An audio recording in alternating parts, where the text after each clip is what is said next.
नमस्कार दोस्तों, आज की हमारी कहानी है घूंघट। कितनी बार कहा है बहू कि रसोई में काम करते हुए भी पल्ले को सिर पर रखे रहा करो, पर नहीं, जब देखो पल्लू कमर में खोस महारानी बनकर काम करती हो। तुम्हें पता भी चला कब तुम्हारे ससुर जी तुम्हें यूं देखकर वापस लौट गए। पूजा की सास पूजा पर चिल्लाए जा रही थी और पूजा सब सुनते हुए अपना काम निपटाने में लगी थी। पहले पूजा को इन सब बातों से बहुत फर्क पड़ता था, पर अब तो यह रोज की बात हो चली थी। पूजा की शादी 5 साल पहले राजू से हुई थी। उनके परिवार में राजू की माँ, पिताजी के अलावा उनके 2 बच्चे भी थे। शादी से पहले अपने परिवार को मॉडर्न कहने वाली राजू की माँ शादी होते ही पूजा पर अपनी दकियानूसी सोच का प्रदर्शन करती रहती। इसलिए पूजा के ऊपर हमेशा घूंघट करने का दबाव रहता। कभी पोछा लगाते पूजा की साड़ी अगर गलती से भी सर से सरक जाती तो उसे उन्हीं गंदे हाथों से उसे झट से घूंघट करना पड़ता।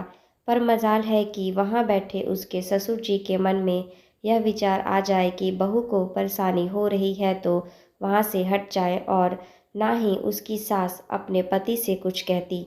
पर पूजा के ऊपर हमेशा उनकी बाज दृष्टि बनी रहती कि कब पल्ला नहीं रखा, कब पल्ला खिसक गया। जब यह बात पूजा ने अपने पति राजू से कही तो उसने इसमें कुछ भी बोलने की असमर्थता दिखाई।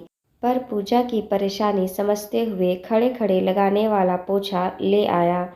उसमें भी सासू माँ ने 10 बातें सुना दी कि लो, इससे भी पोछा अच्छे से लगता है क्या, इससे तो घर साफ ही नहीं होता। यह सब तो नए जमाने के चोचले हैं। आज की रसोई में जब सर पर पल्ला रख कर काम करना मुश्किल हो गया था तो उसने अपने पल्ले को कमर में खोस लिया था और जल्दी जल्दी काम निपटाने लगी। पर पता नहीं कब ससुर जी आकर चले गए। बस इसी छोटी सी बात पर सासू माँ ने उसके संस्कारों पर सवाल खड़े कर दिए। पर आज गैस पर रखी कढ़ाई की तरह सासू माँ के ताने सुन सुनकर पूजा का माथा भी गर्म हो गया था।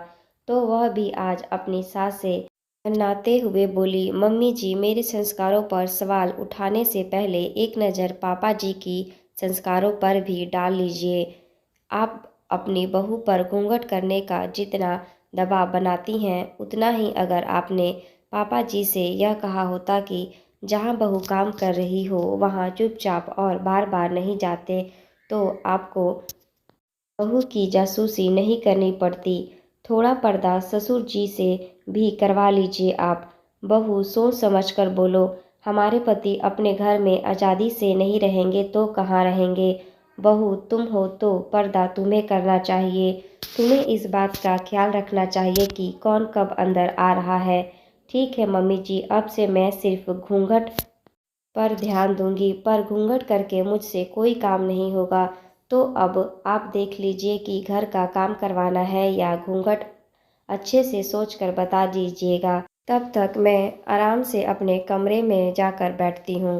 कहते हुए पूजा अपनी कमर से पल्लू निकालकर सर पर डालते हुए अपने कमरे की तरफ निकल गई, और पूजा की सास अपने पति को यह समझाने लगी कि बार बार बिना मतलब अंदर ना आया करे, नहीं तो जितना पर्दा होता है वह भी बंद हो जाएगा। आप सभी का धन्यवाद।